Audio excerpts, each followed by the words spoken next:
I turned 17 and found myself in Folsom State Prison doing 25 years of life. I knew from the time my mommy got murdered that I was all by myself. I knew that, but I don't think I realized it until I was behind bars.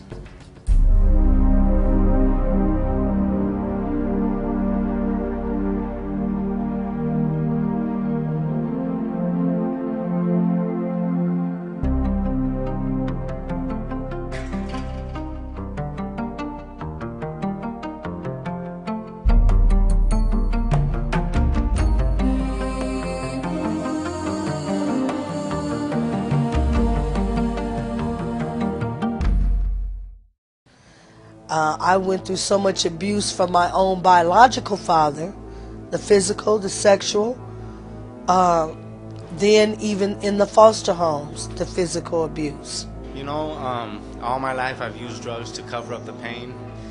My dad's a gang member, my mom also, so their influence on me was getting into the lifestyle. My father was an addict, was a drug addict, and also a gang member. 13 years old, I was shot twice. That didn't stop me. At 15 years old, I was shot 6 times and left in the alley for dead. Today's dialogue is a chance for you to talk about how you and other young people like you can create a better future. This is a day to get down to the real issues that affect whether you will take the road that leads to success, a good job, and a healthy life, or take the road that will lead to jail, drug and alcohol abuse, and a lifetime of unemployment and hustling. Here are the 2 facts we are going to keep in mind. Fact number 1. Many young people have to cope with problems that push them toward making bad choices.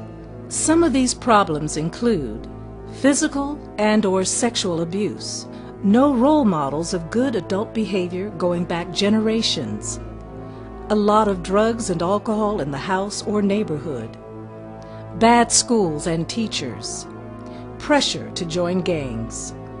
I ended up falling into the wrong group, doing the wrong things, man, and I thought they were right. But we also know another fact that we are going to keep in mind today. Fact number 2. No matter what difficulties you face, you have the ability to make good choices that will lead to a better life. Even though every person can start making good choices no matter what has happened to them, people often make bad choices that lead them to a bad future. These choices can include violence toward youth or toward adults, unnecessary defiance of authority figures, bullying, gang involvement, drug and alcohol abuse, dropping out of school or youth programs.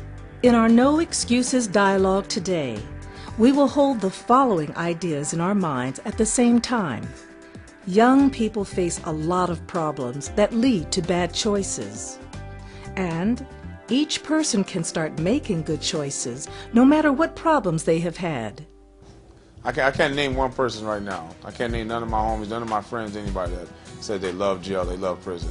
I didn't know that there was a better life. I didn't know that, things could be better. I didn't know that I could stay out of jail. I didn't know that I could get a driver's license, have my own home, have my own car, raise my own kid. My mother ended up dying that night, and that's what I had called up. Oh, shit. She ended up dying 72 hours before I got out.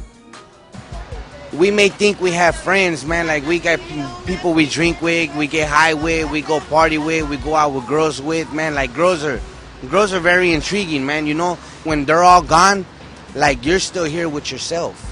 And stop following behind weak people, because that's what gangs are. They're weak. I didn't want to hear what my grandma had to say. No, leave me alone. It took me until I turned about 25 or 26 years old to finally realize that she was trying to help me instead of hurt me. The only one that's stopping you from going to class or from going, getting out of that gang is you. You're the person that you're going to live with for the rest of your life. And believe me, you take advantage of it in the positive way, you will do something positive, and you will be putting smiles to your parents' faces, We thank you in advance for your participation in this dialogue. If you want a better life for yourself, it is time for the excuses to stop. So let's get down to business of creating a better future.